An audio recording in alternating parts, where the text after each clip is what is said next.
नमस्कार मित्रों, आपका संसार मानस पर बहुत बहुत स्वागत है। अपने घर में जब किसी का आगमन होता है तो कभी न कभी उसकी विदाई भी हमें करनी पड़ती है और वो समय बहुत ही नज़दीक आता जा रहा है जब हमें अपने घर में प्रस्थापित कलश और सभी सामग्रियों का विसर्जन करना पड़ेगा, क्योंकि अब माता रानी की भी विदाई का समय आ चुका है। तो ये छोटी सी वीडियो इसी काम को लेकर के मैंने प्रस्तुत की है कि आपको कब कैसे क्या करना चाहिए। सबसे पहली बात कि हमें कलश का विसर्जन दशहरे से पहले नहीं करना चाहिए और उसके पश्चात जो हमने पूजा में जो सामग्रियां रखी हैं उसको कैसे क्या करना है, इसके ऊपर आइए डालते हैं एक नज़र। सबसे पहले तो जो नारियल हमने कलश के ऊपर प्रस्थापित किया है उसको हम ऐसे ही नहीं उठाएंगे। जब आपने कलश की स्थापना की थी तो सभी देवी देवताओं का आवाहन किया था, तो आप उसे उठाने से पहले एक बार कलश को हिलाएंगे और सभी देवी देवताओं से हाथ जोड़कर निवेदन करेंगे कि वो अपने अपने लोक को प्रस्थान करें और आपकी पूजा को संपूर्ण करें और अपना आशीर्वाद प्रदान करें। उसके बाद जब आप कलश को हिला दें, उसके बाद ही उस नारियल को आप फोड़ कर खाएंगे नहीं। उसे आप उस लाल कपड़े में बांधा है, जैसे अपने चुनरी में बांधा है या फिर अपने कलावे में बांध के रखा है, तो उसे उठाकर अपनी तिजोरी में रख दें। उसके बाद जो आपने आम के पत्ते या फिर जो आपने अशोक के पत्ते उसमें डाले हैं, उस पत्ते से कलश के जल को पूरे घर में छिड़काव करें।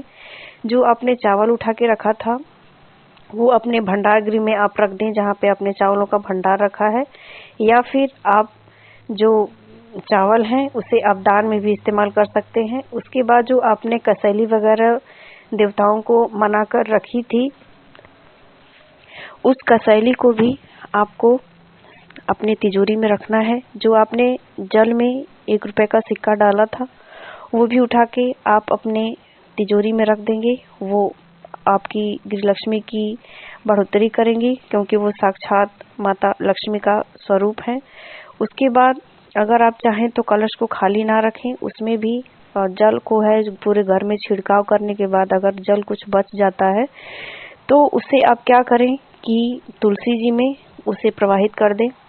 उसके बाद आप कलश को खाली ना रखें, उसमें जो चावल हैं उसको भर के भी आप अपने भंडार गृह में रख सकते हैं। जो आपने जौ बोए हैं उसे आप क्या करें, उसे आप भूमि विसर्जन कर दें, अर्थात अपने आसपास जो आपकी अच्छी ज़मीन है या फिर बाग बगीचा है या फिर फुलवारी है तो आप वहाँ पर उसको जाकर लगा दें।